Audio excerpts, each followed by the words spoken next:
lamboo na ko mbokk yi garabu kàttan gi di mos xam dafay yokk kàttan bu baax dafay dundal wallax njaan dafay yokk man yu te amul benn gaañ képp ku siitoo mën nga ñu contacter ci numéro yi moo xam nga nekk ci réew mi wala nga nekk bitim réew boo ñu contacter incha allah dañ ci jot ci ni mu gën a gaawe mbokk yi secret jat bii nga xam ne moom la ñu indil tey xëy na du nekk secret boo xam ne dinañ ko mën a joxe publiquement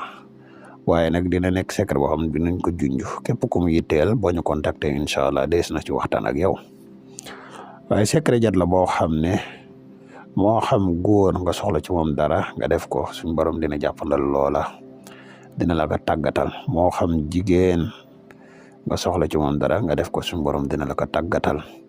waaye nag liñ ciy wax mooy te dikk si jiital mooy ak ragal yàlla